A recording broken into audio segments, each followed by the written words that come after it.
actually be playing probably some audio through it. Okay, whenever you're ready, just let me know. And I will want at some point probably to display something on the screen, so I'll leave it that Elmo type thing. But Okay. that Well, if it's on your laptop, Yeah. we can we can cast do it it on that the way. laptop. Okay, that's fine.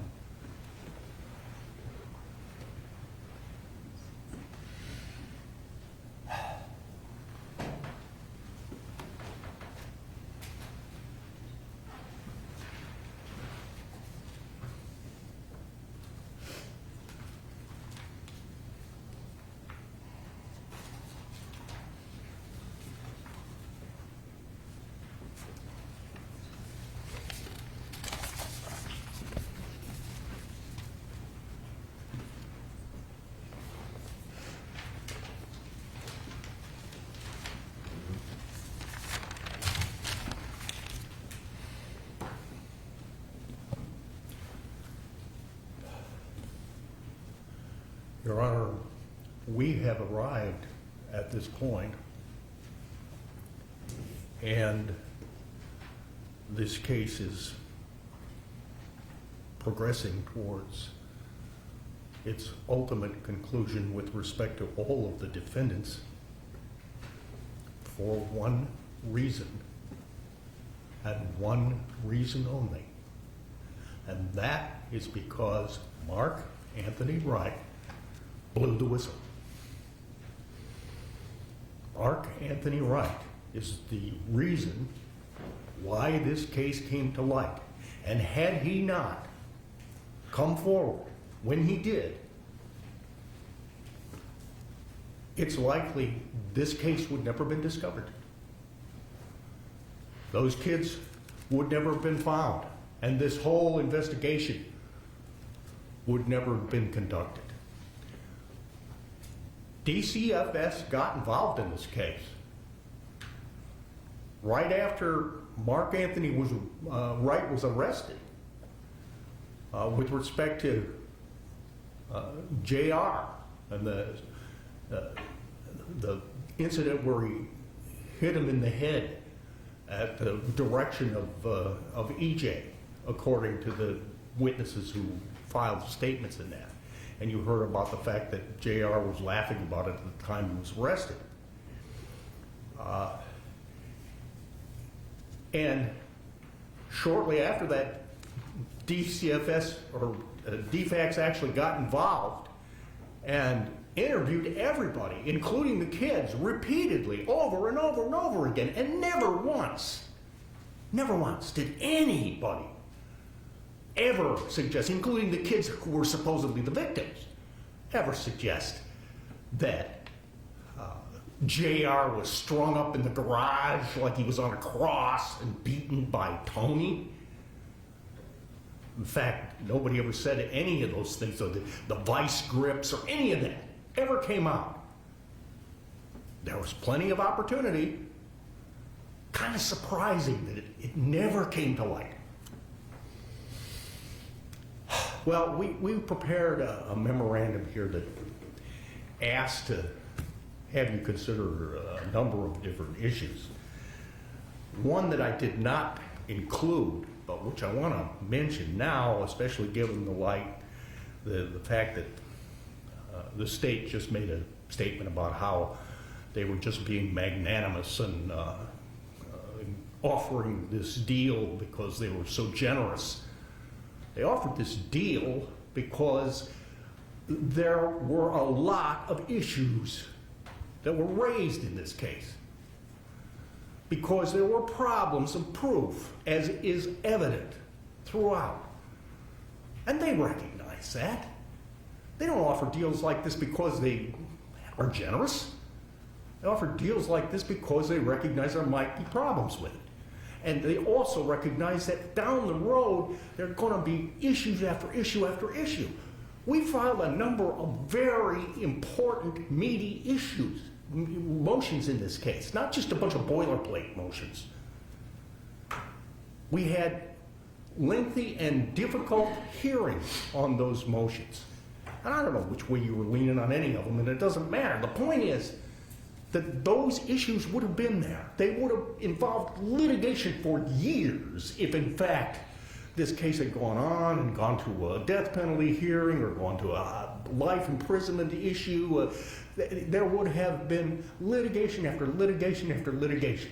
Mark Anthony Wright's decision to take a plea in this case saved the state tons of money, tons of hours of work, and that is another consideration, I think, on top of all of the other ones, that needs to start right from the beginning. This isn't just the state being generous. This is Mark Anthony Wright agreeing to give up a whole bunch of rights because of two things. One is the risk, obviously, down the line.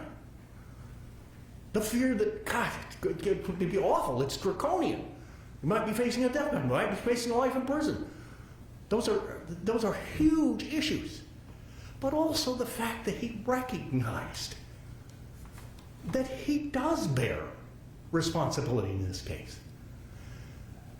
Even though he did not, he to this day adamantly denies that he did these specific things that are alleged. And let's face it, there's very little evidence to support these claims. There are basically four things that the state claims to have some evidence of him having done a particular direct act of arguable abuse.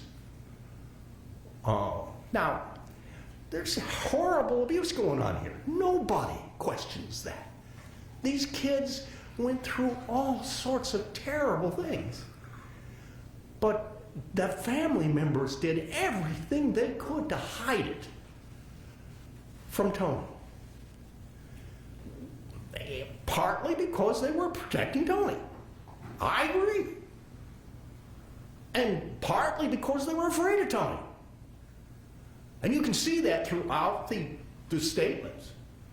They were afraid that because he was the only one that worked regularly, he was the support for this entire family. Both of them. He would work every day, he'd get his check, and he'd turn it over to his mom. And his mom, of course, was telling him that she was paying the household expenses for both families.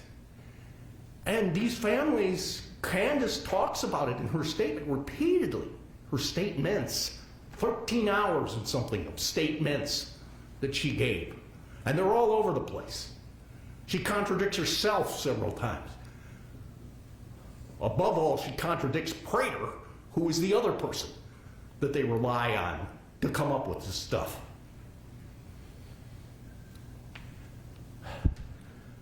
But those four things are the only specific direct actions that they claim he might have participated in. And they never bothered to charge any of those. They're not contained in any of these statements or any of these charges.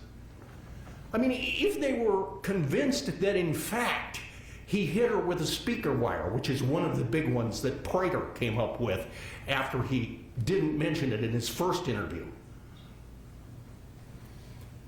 If they were convinced of that, it would have been easy to just put that in one of the cruelty to a child counts. Why not put it in there? It's the truth. We've got evidence of it. Of course, if you put it in there, then you got to prove it beyond a reasonable doubt, that particular thing. But they didn't do that.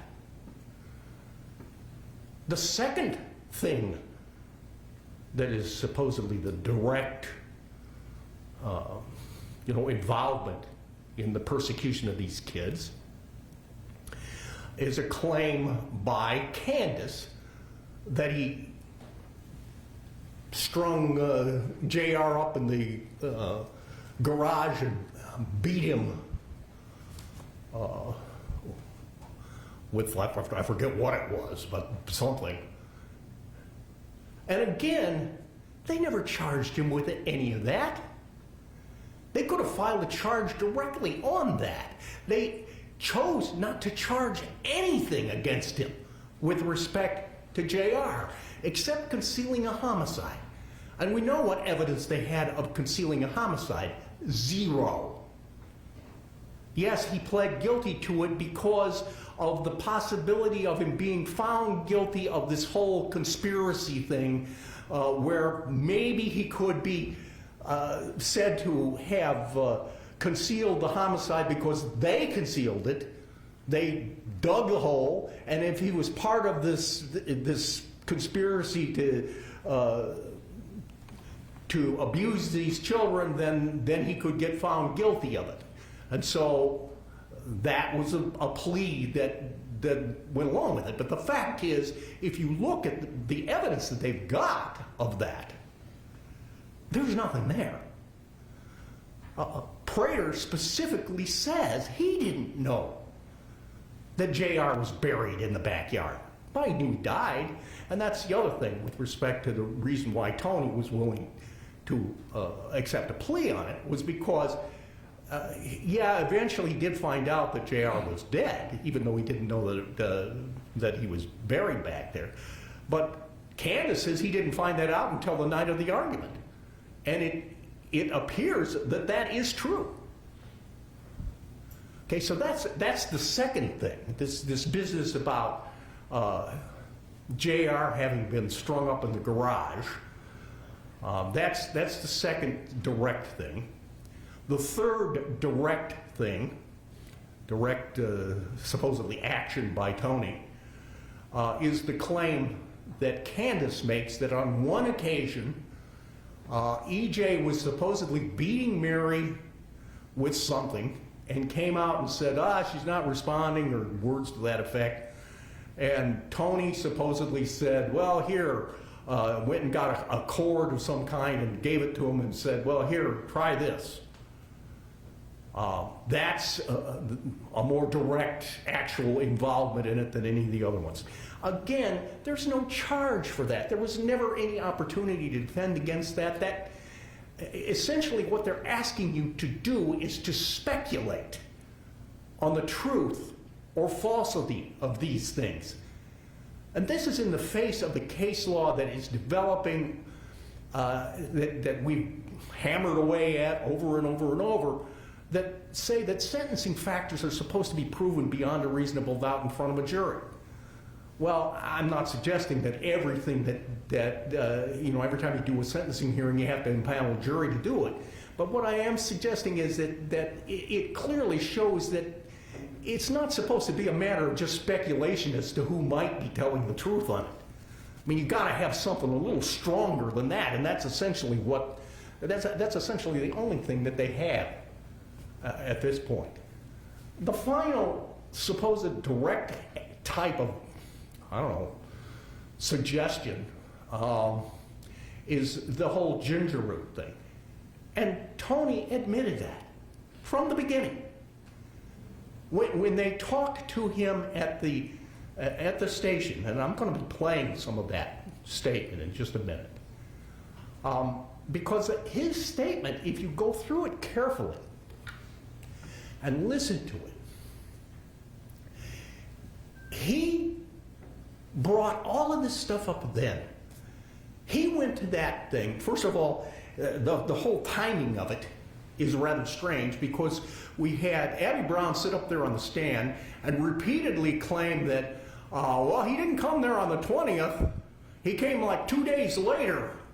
Or I was there on the 18th and he didn't come. No, I was 2 or 3 days later. Well, Abby Brown's report starts out, on December 20th, 2018, I was acting as the on-call investigator for the Effingham County Sheriff's Office. I received a call from Deputy West, who informed me of the following.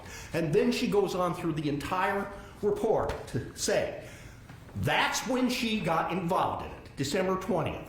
The recording of his interview starts out with them putting on the record that it's on December 20th. He came in that same day.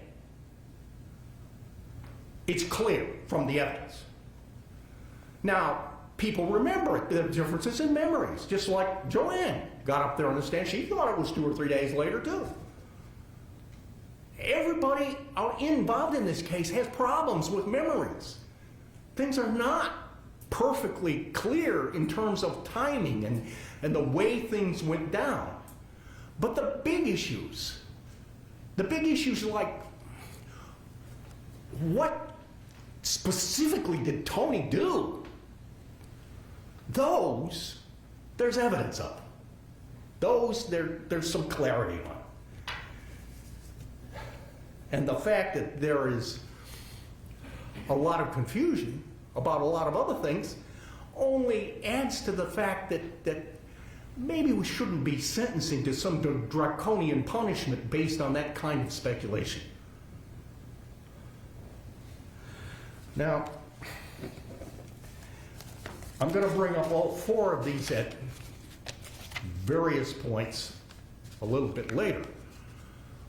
But let's go through, as I set it out in the memorandum, the first major mitigating factor is that, but for the actions of Tony, the crimes against Elwyn Crocker Jr. and Mary Crocker would probably never have been discovered. That has to be a major mitigating factor. Because without him, this wouldn't have proceeded. And then the second mitigating factor that's really, really important is the fact that there was another child there. There was James. And we didn't bring in a lot of stuff about James here in this hearing, because we know that Your Honor has been sitting as the judge on James's proceedings. And so you've heard the various testimony. I mean, we got one of the transcripts. Unfortunately, we never got most of the stuff. But we have one of the transcripts in which the psychologist who was working with James testified. And it's very clear that once James was taken out of that environment, his mental condition, his physical condition, everything improved. So Tony's actions in blowing the whistle here probably saved James's life, but even if it didn't save James's life, it certainly improved the conditions of his life tremendously and is a large reason why he's doing as well as he is today.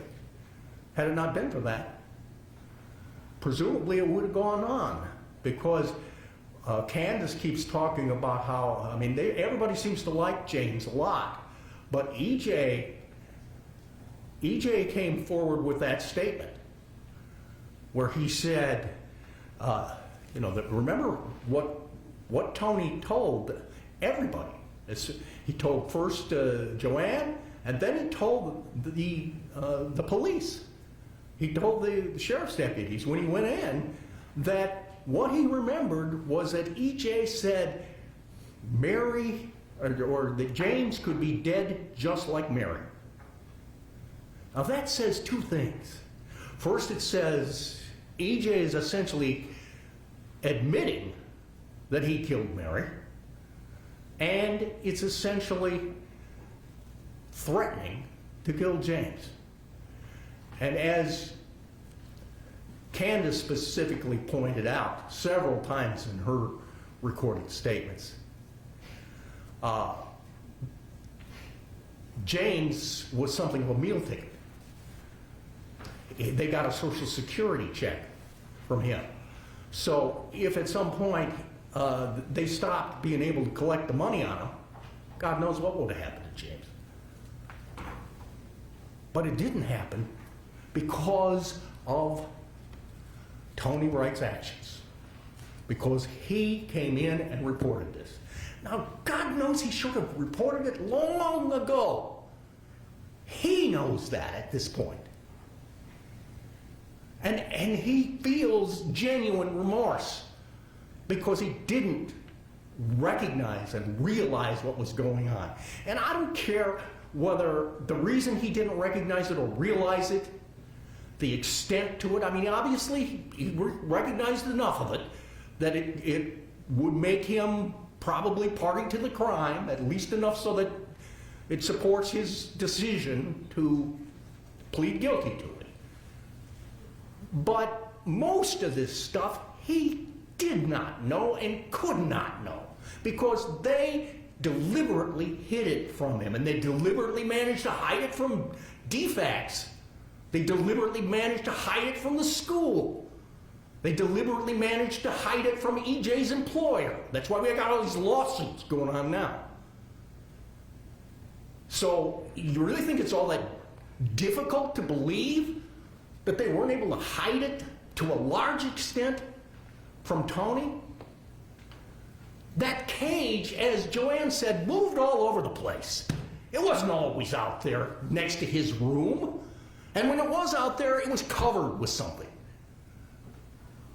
And when he came home at night, often drunk, he hit the rack, went to sleep. Yeah, he was there probably more than he had initially suggested to the sheriff's office because he remembered it and say, hey, I'm hardly ever there. I'm always with my other friends. Why am I supposedly involved in this? Because when he shows up, it's basically bedtime. He goes in, watches a couple TV shows, and goes to bed. That's it. You know, we've got Mr. Breeden repeatedly claiming during arguments that, oh, he could place the phone there. In fact, he actually said that he could place the phone there on the day they were burying her. Their own evidence shows the phone wasn't there that day. And he knows it. We have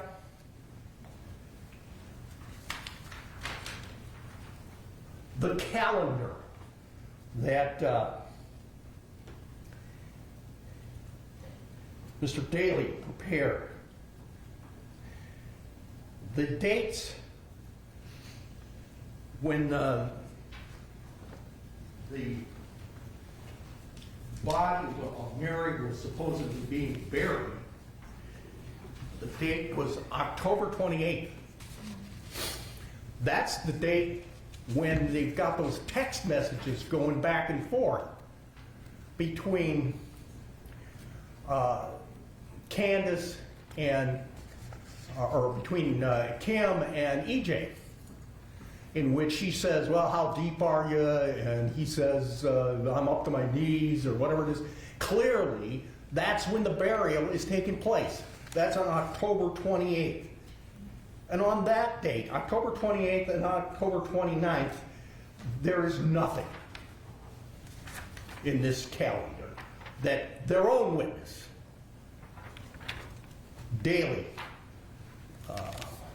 put together. Now, I don't know what they're going to say about any of the other times, but those are the only times that really matter, and their own witness says that on that date, his phone wasn't there.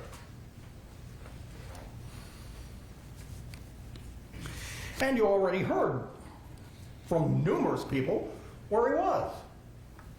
He'd gone on a trip to Carowinds. He was there with a number of people. He came back. There was this dinner at Cheddar's.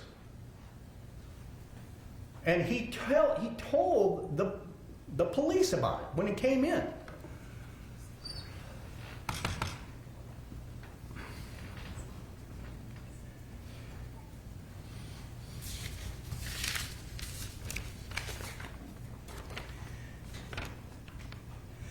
I think rather than playing at each one of these, while it might be more dramatic, it's more of a hindrance to keep trying to switch back and forth, and I trust the court to listen to this statement carefully, so I'll just point out some of these things.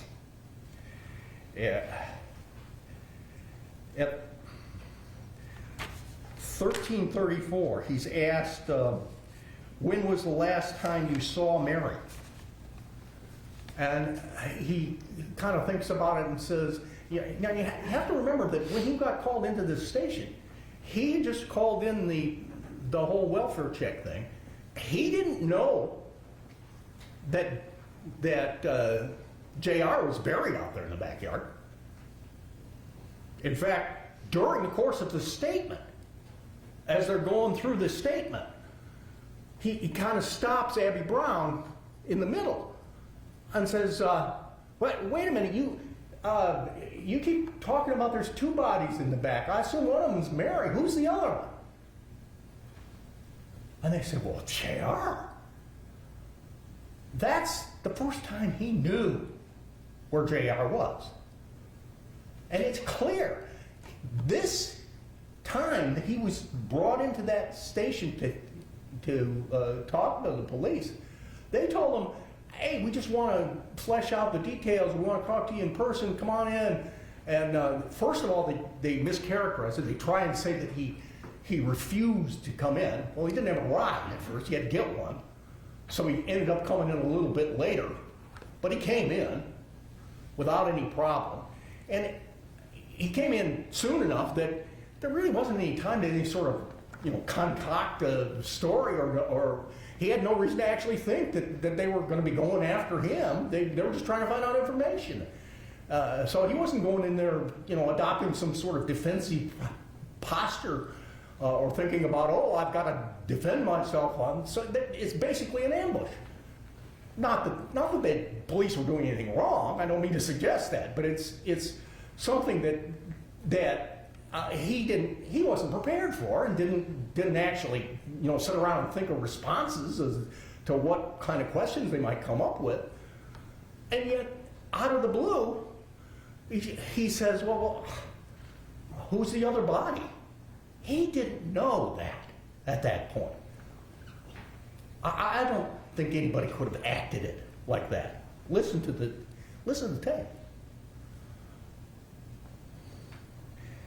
He's asked, when was the last time you saw Mary? And he says, well, I think it was October. I think in the middle. No, obviously not the middle. It's the end of October. But, he's not thinking about it. He hasn't been going over his calendar or worried about saying the wrong thing to these police officers. He's just trying to help out. And he's scared to death. We got that from the report of Officer Hester when he called in the 911 call. He doesn't know what's going on. I mean, basically he's heard EJ admit to killing Mary and threatening to kill James. And for all he knows, they're going to be out to get him because he's reporting it and he knows about it at this point. So he's coming in there, he's scared, and he now faces this questioning, and he says, well, I remember, I think the last time I saw her was like in the middle of October. And then he proceeds to tell the story about how they went to Carowinds and the whole family came back. Or when they came back, he called up and the whole family showed up at Cheddar's. This is on the same day she was buried. The whole family shows up at Cheddar's to have dinner with him. He didn't know that. He didn't know they were burying her. In fact, when they show up, he says, where's Mary? He says that to them on the tape. That when they showed up, he said, well, where's Mary? And he was told, well, she went to live with her folks. And he says, well, yeah, I think there was some kind of talk about her possibly going to live with her folks, so I didn't think anything about it. And they go on to have this meal, and because he has an alcohol problem, he had, I think, 6 Long Island iced teas, and as Candace later says in her interview, he was when he got home. And she also makes it very clear in her statements that that was not an unusual occurrence. You got to look at Tony's whole life. Remember, he had to live with these people his whole life. And yet, most of the time, he was trying to figure out a way to get away from them. Is it any wonder that he lived to kind of keep himself above the fray? Every chance he got, when he was younger, he would go away, went with the Carters. You know, he went with a mentor at one point and lived with him for a while. Got homesick. I mean, these are people who matter to him even though he thinks they're crazy. They're still his family. He can't completely get away from it. But when he's away from them, does he tend to be more cheerful? What do you think? Obviously.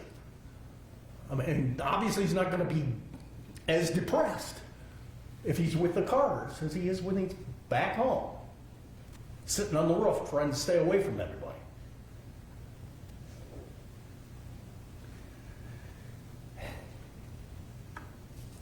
He says he actually rode home with Candace and EJ from the thing at Cheddar's. It's right there on the tape. Says that to him as soon as he was asked to come in and talk to him.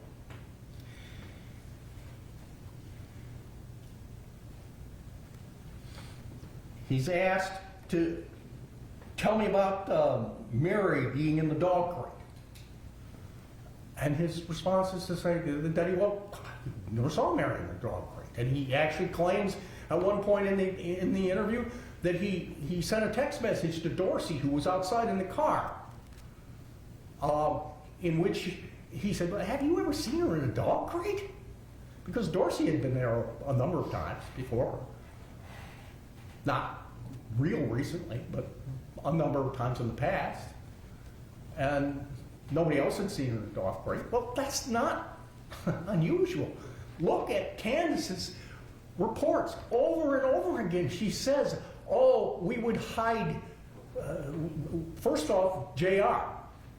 She talks about how JR, they would put him in a dog crate and tell him to be quiet, and he would be. And they do that every time Tony showed up or any other person showed up. They put him in there, and that's how they'd hide it. And they succeeded in doing exactly that for God knows how many years. And Tony was none the wiser. You think that was any more difficult for him to do the same thing with Mary? Now, I agree. Over the length of time that this was going on, there are undoubtedly slip-ups. He should have been more aware. He should have seen some of these things. He saw and heard enough that he should have been aware of it and come forward sooner. He knows that, and that's part of the reason why he came forward when he did.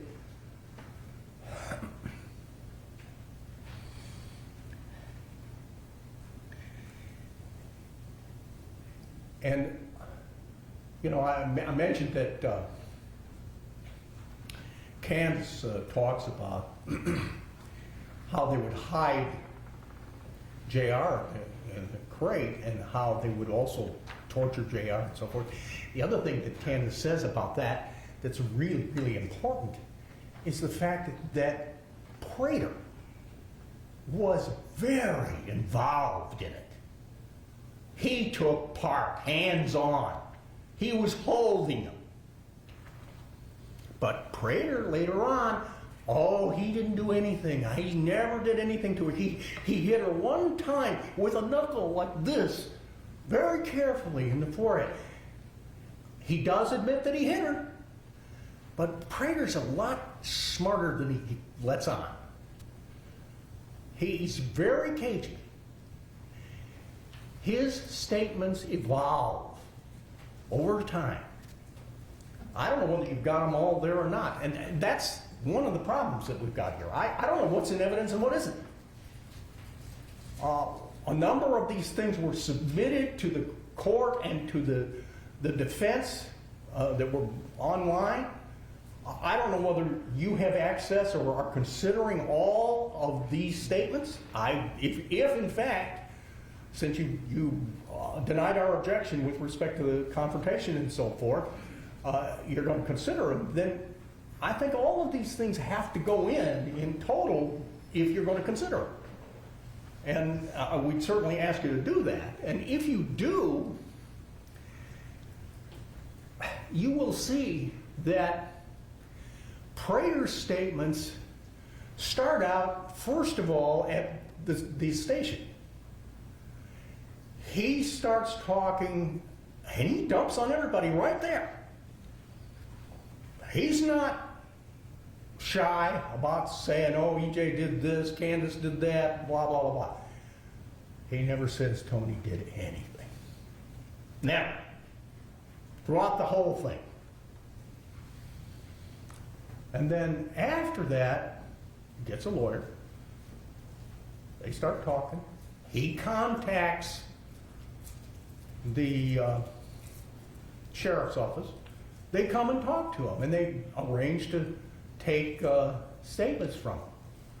And it's very clear that somebody, whether it was his lawyer or the sheriffs or the investigators or who it was, but maybe it was just him thinking about it, it became clear to him that they would really like to hear some more dirt about Tony.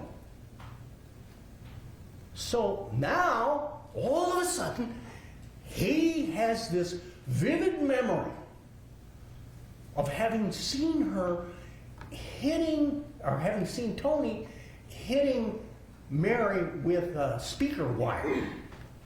Interesting, he never describes the speaker wire other than to say, you know, it's clear and it's got this fiber. He never talks about how long it is. The speaker wire that they found in Tony's bedroom was not a switch 2 or 3 feet long that you would hit somebody with. It was almost 30 feet long in a coil on the floor. And then when they sent it off to the FBI's results come back really strange. First of all, if she's being hit on the back with all of the bloody stuff that you could see there, you would expect that wire to have blood on it. They did a preliminary test for blood. The preliminary test was positive, and then when they did a confirmatory test, it was negative. So there's no real positive proof there's even blood on there. And then they come back with this strange finding where they say that kind of like there's a matching pattern for Tony and a matching pattern for her. And they don't talk about it being mixed. This is a 29-foot long piece of wire that they swabbed all the way down. And that's what they came up with. Well, the fact that there was some sort of positive finding on that may be part of the reason why there's so much emphasis on that wire being involved here. What does Prater actually claim about that? He says 2 weeks before she died, he walks in and he sees her in the kitchen and Tony is hitting her with this wire. The first time he says she was fully clothed. The second time it evolves, the next statement, he's decided that, well, she was fully clothed except on the bottom. She was naked on the bottom. So that he was hitting her on the bare bottom. And he describes this as being very aimed, that he was being very careful. Doesn't describe like how hard it was or what she was doing or anything like that. The problem with this is that Candace says that during that whole last month, she was in Candace and EJ's bedroom, not wandering around in the kitchen. She was in the bedroom because Candace was afraid she was going to die. Because Roy, as she put it, had beat hell out of her head. And that fits with the pictures. Candace identifies one of the pictures showing the eyes, and he says, oh, Roy hit her with a big old fist. Have you seen the size of his fists? And she also said that wasn't the only time he hit her, that he hit her numerous times. So the two of them contradict each other all over the place. And that's the people that they depend on to establish these four things as some sort of direct action. Anything other than just kind of a general failure to really protect and come forward, which he should have done, no doubt. The other thing, the statement about EJ that Candace says about how EJ was looking for a cord and Tony offered one. There's nothing really to corroborate that or contradict it one way or another. But it's not the kind of thing that really establishes much. I mean, even if it were true, okay, yeah, something that he certainly shouldn't have done. Given his background, would the fact that somebody was going to hit the kid with a switch or with a whip or something like that be immediately apparent to him as child abuse? I mean, that fits perfectly with what Dr. Garbarino was talking about, how these children who are abused themselves get to thinking. It's not something that would have necessarily stood out to him at the time. In any event, it certainly wasn't anything that led to her death. It maybe suggests that, yes, he's accountable, and he's pled guilty. So, I'm not sure that it really adds much of anything to it. And then finally, we come to the famous ginger root. I mean, it was a very stupid thing for Tony to say, oh, hey, you could put a ginger root up her butt and maybe that'd help. At one point, Prater claims that this happened because they were trying to figure out some way to keep her from peeing and pooping on the floor. And let's face it, there is a certain amount of, no doubt, animosity and anger and so forth towards Mary because of this. I mean, you walked into the house, I have no doubt, and no doubt there was a big smell, and so if, Tony's walking in and smelling this, and his immediate reaction is always to tell his mom, get EJ to do something, fix it. And that's all he wanted to do. He wanted to go in his room, relax, watch TV. Yeah, he interacted with the kids sometimes if they wanted to come in and watch TV and do the kind of stuff that he likes. Other than that, he didn't really want much of anything to do with it. He comes up with this cold statement in his statement that it's not his circus, not his monkeys. Since then, I hear that same phrase over and over every place. I didn't realize it was such a popular phrase, but apparently it is. And for him to say that just means it was a shorthand way of saying, look, I didn't want anything to do with this. I was trying to remain aloof and away from it. And my view was it was their kids, their problem, they should take care of it. And his actions suggest that that's exactly how he viewed it all the way along. His actions were anytime he had a complaint or a problem, he'd tell his mom about it. And his mom, of course, was hands-on, doing everything, all this stuff, and at the same time trying to hide from him what she was doing. It doesn't matter whether they were hiding the stuff to actually protect him, or whether they're hiding the stuff to for some other reason. Because he was the sole breadwinner for the place, all of them had a certain fear that he might tell Kim, look, I've had it. Get rid of these guys.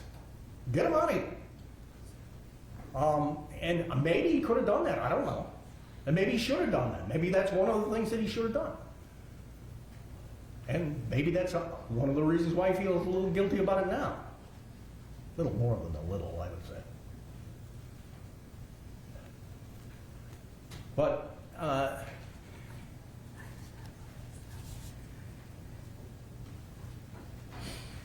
during the course of the interview that he has with the sheriff's deputies, they want to cover all their bases. So they ask him, have you ever been abused yourself? And, well, he says, yeah, both my parents were not very nice.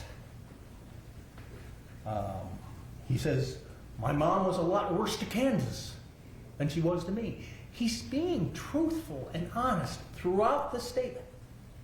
He's not gilding the lily. He's not malingering. He's not trying to paint himself as, you know, the sole victim here. He could have done this a lot better if he was trying to, you know, take himself out of it. He wasn't. He was trying to blow the whistle, and he didn't think that he was going to get in trouble, or at least he thought he probably wasn't going to get in trouble because he didn't really do anything direct.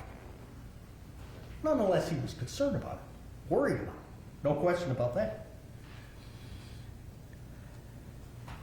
And he tells them about these specific incidents, about how his mom tried to threaten to poke a needle in his eye on one occasion, about how his mom made them run along the car to try to keep up with it. And Candace says the same thing.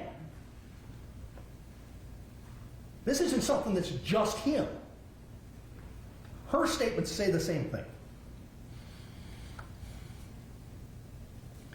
She talks about running with the car.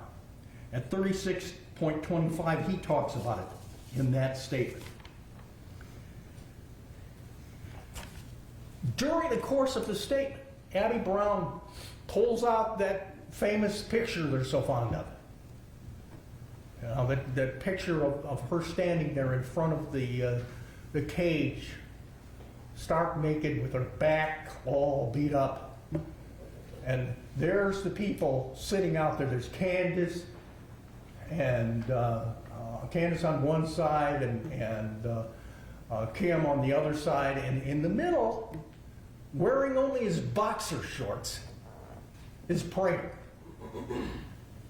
Standing there in his boxer shorts, looking at this naked little girl who's been beat up. They couldn't figure out who took the picture. I don't know who took the picture. Nobody seems to know who took the picture. Maybe it was James. James loved to take pictures and do things like that. They would have had a very easy time to say, hey, James, take a picture. I don't know. It doesn't matter who took the picture. It certainly wasn't Tony. Nobody says it was. But they thought that. They thought maybe that's what it was. And they kept looking for it, and they kept leaning on people. Look at these statements. Listen to them. You hear them going over repeatedly. Oh, we don't buy that. Come on, you know more than that. Come on, you can tell us more. And every time they do it with Prater, you know, Prater would start out, I seem to think this is true. And then they'd say, you seem to, or it happened? Oh, it happened. You know, it happens over and over and over. His statements evolve, and finally he gets to the point where they like it.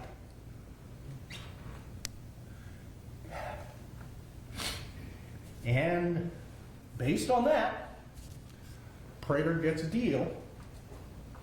We don't know exactly what the deal was, because what his lawyer says was the deal and what we've been told was the deal are two different things. It looks like he may be getting life with parole. I don't know. But you got to compare Prater to Tony. Prater admitted that 2 or 3 times a week he would pick her up in the cage and put her in the bathtub and spray her off.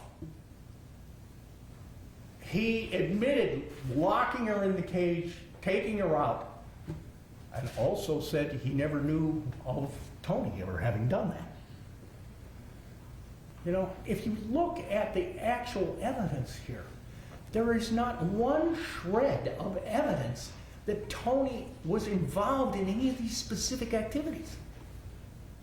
The vice grips or the beatings or any of those things. His phone does not contain any sort of text messages between him and his mother or sister or EJ. There's no indication that he was ever told about anything that was going on. There's simply no evidence of it. The only evidence they've got is those 4 things, and the only evidence they got of those 4 things are those bits and pieces from Prater and Candace. Now, there is, I don't know whether they're going to do anything with respect to James or not, because I haven't figured out exactly what's going on with James at this point. James starts out where they've got an interview with him, a forensic interview with a very good forensic interviewer who is pretty careful not to make suggestions to him. I mean, I'm not sure she does it perfectly, but you know, she does a pretty good job. And throughout that whole first interview, he says all kinds of bad things about all kinds of people, but nothing about Tony. Never says Tony did anything. Until the very end, when the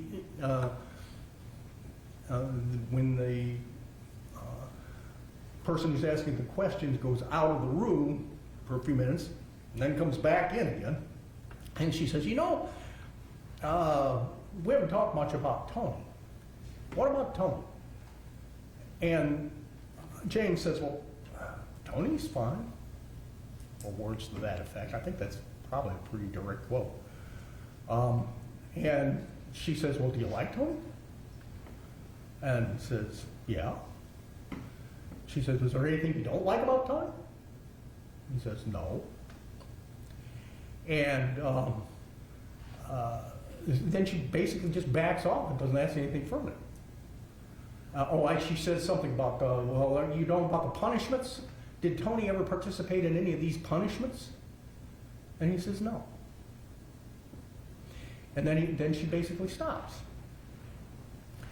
Well, then the child gets sent to some foster parents, and they get a psychologist named Hinchy to come in and start working with him. And Hinchy, you can tell from the various reports and the letters and stuff that she's really into this case and that she really wants to try and help solve it and all this kind of stuff. So you can kind of see what the process has been. Because he comes back the next time, and the next time they have the forensic interview with him. This time, he's got everybody out there on the day she's getting buried. He's got Prater, he's got Tony, he's got all of them out there. And he's watching them bury her, like right at twilight, watching through the shades in his house. Now, this is a kid who has cataracts in both eyes. He can barely see. And at twilight, at that time of day, watching out there, he claims to have seen all of these things going on. He claims that there was some kind of an argument or a discussion about what box to put her in, and that they had to go and get a different box. Well, we know that in fact Tony wasn't there on that day. That she was off at Carowinds and then at the dinner that they had at Cheddar. So that particular take now at this point, this is the first time where he starts putting Tony into things. It's just there's no reason to believe any of it's true. I mean, I don't think I'm not sure James is really capable of determining whether he's lying or not. It's more a matter of, you can't necessarily tell the difference between what he imagines and what really has happened. He says stuff like, I built these cameras. I had like 3 cameras, and I put one in the cage and on one end, and one in the cage in the middle, and one in the cage at the other end, and I could watch Mary while she was in there, and on all of these cameras, because I had built them, and I could play them on the TV. And because of that, you remember when we went through the motions to suppress, that was one of the bases on which they went and got warrants, was him saying all that stuff. And with the exception of the stun gun, which they did find, they just weren't able to find most of it. There's a paddle they came up with at a later point, at some point, but nobody ever found either the pad that he was talking about, or any of the cameras that he was talking about. It's pretty clear that you have to take what James says with a real grain of salt. Not because he's a terrible liar or anything. It's just because he really his powers of perception and memory and so forth just are not very good. Then we have the flippers who were mentioned today. I haven't even heard about them for a long time, and frankly, I don't even remember a whole lot about what they said, because most of the time there were people who were in jail with EJ. There were 2 of them who spent a little time in jail with Tony. And according to them, Tony was running off his mouth claiming various things. Frankly, I don't remember any of them ever saying that Tony admitted having sex with Mary. I guess the state will have to show exactly where that is, because I don't remember seeing it. But even if they did say that, I think the credibility is just not there. Again, it's like pure speculation at this point as to whether they're telling the truth or not. And there's no way we can contest it. We've never had an opportunity to cross-examine them. They didn't bring them in. I understand there may be, the law may allow them to do that the sentencing hearing it's fine to present that kind of evidence, but I think that the persuasiveness of that evidence has got to be very, very low. It should be, because it hasn't been tested, and it amounts to just nothing more than rank speculation at this point.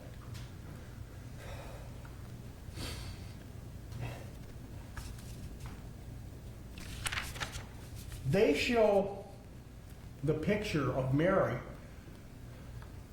to Tony at this confrontation that they had with him, and you can hear him. He's like, "Whoa, what's that?" They showed it to him, and it's clear that that's real shock and real. What you're seeing is real emotion and real a true indication that he was not aware of these things. That this is just way beyond what he was ever aware of.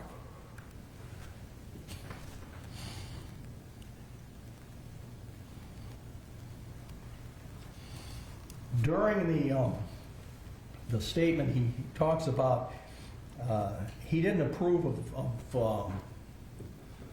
the way they were always yelling and fighting and having arguments, and that does seem to be a theme throughout this whole thing. That he likes it quiet. As long as he can get there, do his little things, relatively quiet environment. he's not going to pay any attention to what's going on outside. That clearly is what was happening.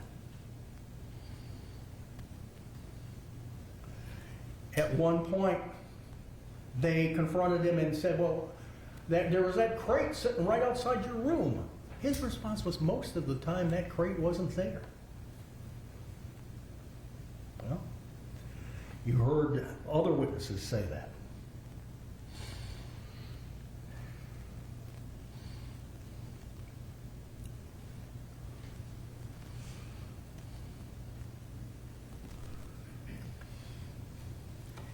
And finally, at the end of the tape, they actually confront him about the ginger root. Now, if he had thought this all out, and this was all just a ploy, and he figured it out, and he was making this complaint to try and, I don't know, protect himself somehow or something like that, which I guess has kind of been the state's theory. They've come up with a couple of theories of various that. If that was what he was trying to do, then I can't imagine that he would just totally admit the fact that, you know, as soon as they say, oh, well, you know, Prater's in the other room, he's telling us about a ginger root. And he knows what he's talking about, because he did remember making that, what he viewed as a sarcastic comment about, oh yeah, you could put the ginger root up her butt. That might stop her from pooping and peeing or whatever. And that's what he says. Doesn't skip a beat. He said, well, that was a sarcastic comment. He admits it. And he says, I didn't know it was going to be done. And I didn't know it was done. And I might add, Prater does not say that he ever saw that it was done. There was no evidence that they had that, in fact, that was ever done to Mary. There's obviously no physical evidence of it. There's no way you can prove it. The one basis they've got for claiming that it was ever done to Mary is Candace, in one of her statements, claims to have seen her mom do it. And until they got that statement, they didn't have any evidence that it even had been done. And again, that they don't have any evidence regarding the timing of it. You know, is this when she's supposed to be kept in the room? When else is it supposed to have been? There's nothing that allows you to really gauge the credibility of any of this stuff. So what does that leave you with?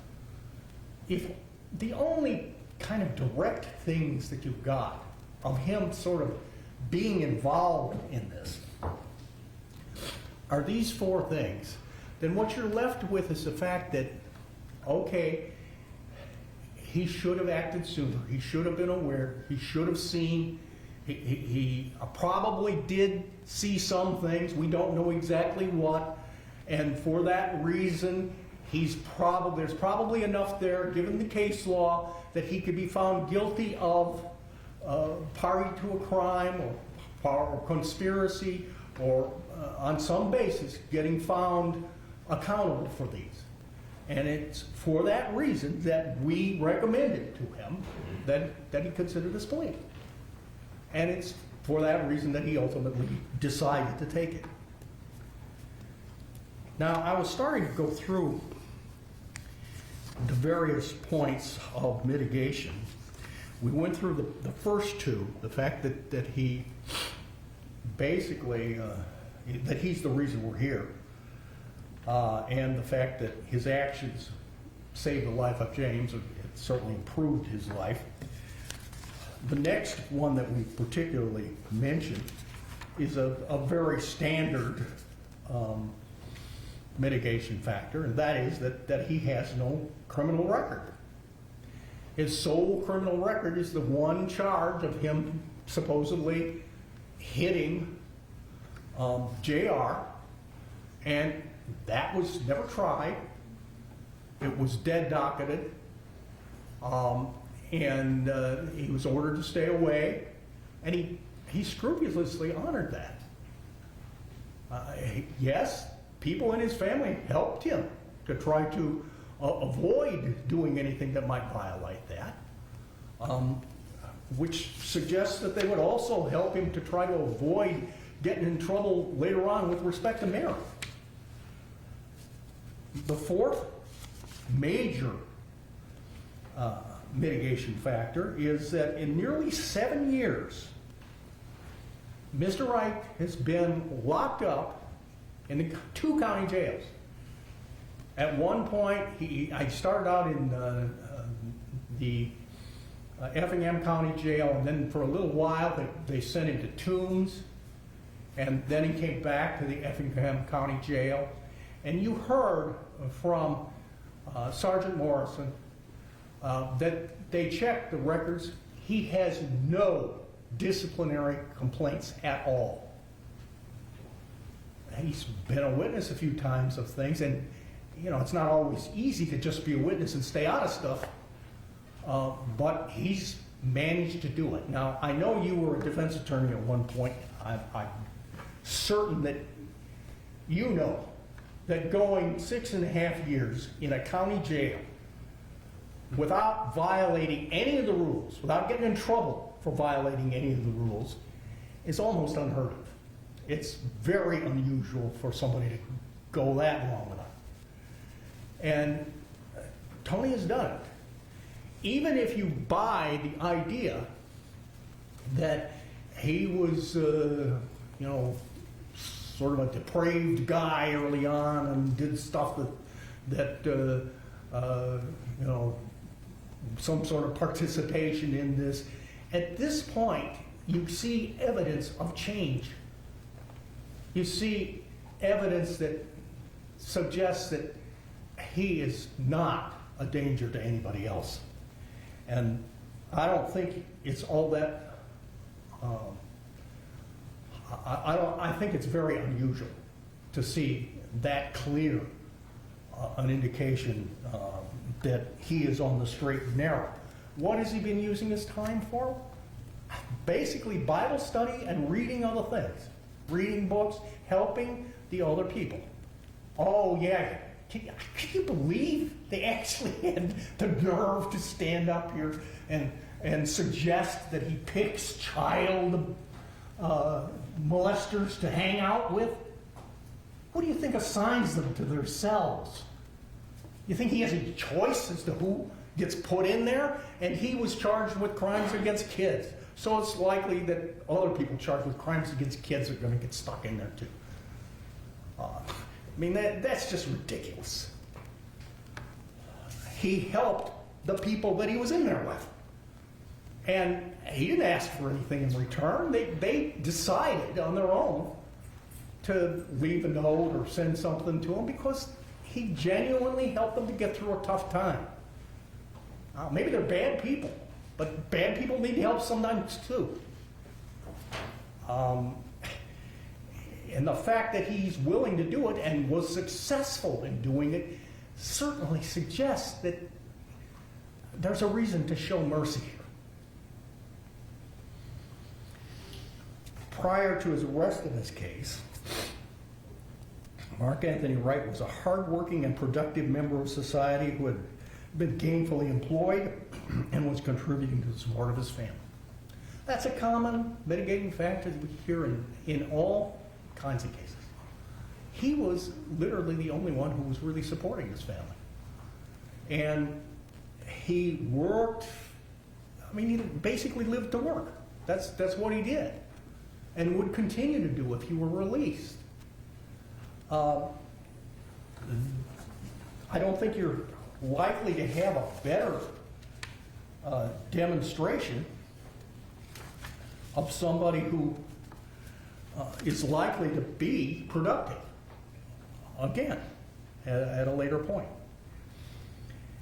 The sixth thing that we listed in our memorandum was that Tony has already been punished in this case far worse than anybody else could punish him.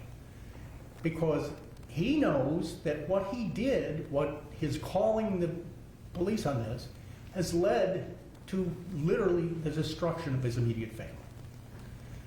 Now, he's not saying that that wasn't the right thing to do. It was. But nonetheless, people that he loved clearly suffered because of it. Because of this, his mother, who is very ill, as you know, is now facing life imprisonment. May not be that long, but it's life imprisonment. And the same thing is true of his sister, who he also loves. It's not an easy thing to live with. And for that reason, I think his testimony, I think it clearly is a strong mitigating factor in his favor.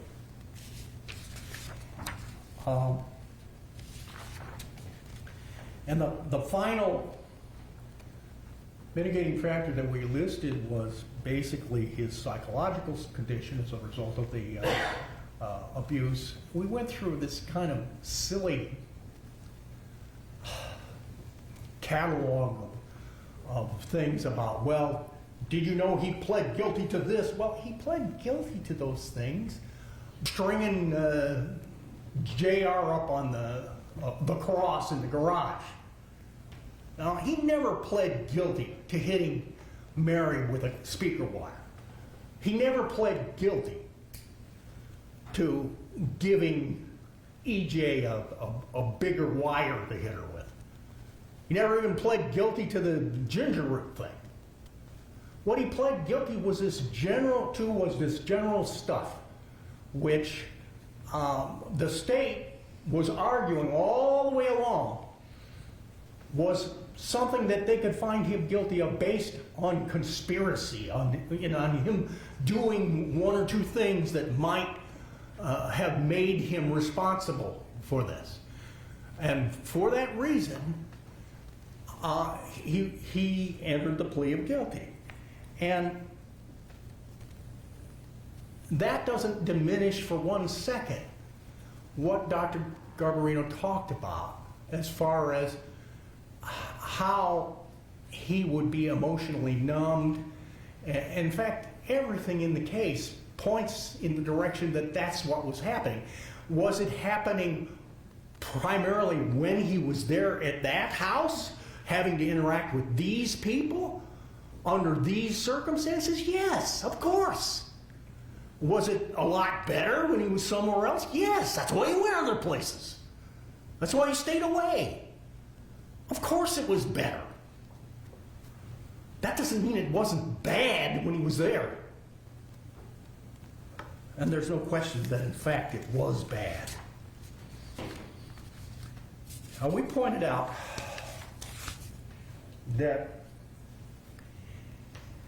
well, I like the quote from Graham versus Florida, and I like it so well that I think I'm going to reiterate it. That's a sentence lacking in any legitimate penological justification is by nature disproportionate to the offense. And then the court goes on and talks about what legitimate penological goals are. And we all kind of know them by, I'm sure everybody kind of has an idea of what we're talking about. But obviously the first one is retribution. Yeah, society's got a right to kind of take a little revenge for somebody who's committed an offense against society. And these crimes are horrendous crimes. And so I'm sure that that's where the state's going to place most of their argument. I certainly would if I were them, because of the nature of the crimes. They want to focus on what these other people did. And I understand that. I don't blame them for doing that. But that's not what Mark Anthony Wright did. And he's supposed to be sentenced for what he did. Okay? He gets the responsibility of these other crimes, But his participation is extremely small, and for that reason, he deserves a much, much less sentence. Not just 80 years. I'm sure 80 years is a lot different than a life sentence for somebody who's 30 years old. Come on. 80 years is a life sentence. The second legitimate penological consideration is deterrence. And that's the one that I think you need to really think about. Because if you enter a harsh sentence here, it's not just sending a message saying don't help your family torture their kids. It's sending a message of don't report your family's torture of their kids because you will pay for it if you do. That's at least the dual message that you're sending if you impose a really harsh sentence on. We have suggested that the minimum sentence here, which is 10 years, I think you could certainly go below that. You could just decide to suspend it, or you could decide to just do probation or whatever if you wanted to. But the actual prison time starts at 10 years. And I'm suggesting that that is more than sufficient to accomplish these legitimate goals. That is particularly the goal of deterrence here, which has carries the danger of actually cutting both ways and sending the wrong message rather than the right message. The next goal is incapacitation. That is keeping somebody from going out and doing it again. There is not one shred of evidence in this case that suggests that Mark Anthony Wright is likely to go out there and do this again. In the first place, this is a crime that is clearly, very fact specific. It's something that was the result of a perfect storm of very strange personalities and very strange circumstances and all kinds of things that were going on that are never likely to be repeated under any circumstances. But in addition to that, the things that you look at normally to see if somebody is likely to be a repeat offender are such things as whether or not he's got a prior record, whether or not he's, what kind of a record he's got while he's been in custody. Those kinds of things are what you've got, and those are the real predictors generally as to whether you have to worry about somebody being in danger of being a recidivist. And I would submit you probably are not going to see very many people who have a better record or a less likelihood on the surface of the evidence that we've got, suggesting that he's likely to commit another crime. There just isn't any real evidence of it. So the need for any further incapacitation is nil. Finally, you have the question of rehabilitation. Or I come from Illinois, and they actually have a constitutional provision there in the Bill of Rights that says that all sentences must be with the goal of returning the defendant to useful citizenship. And we don't have any specific language like that in Georgia, but I did kind of a search of all the jurisdictions. I think everybody in either case law or constitution or somewhere has pretty much the same type of language. They may use the term rehabilitation rather than goal to return them to useful citizenship, etc. But that's certainly one of the goals of one of the legitimate penological goals for any kind of sentencing. And when are you likely, based on just pure evidence that was presented to you, when are you likely to see a better candidate for rehabilitation, for return to useful citizenship than Mark Anthony Wright? I don't think I have, and I will be celebrating my 50th anniversary as a lawyer, I think in June.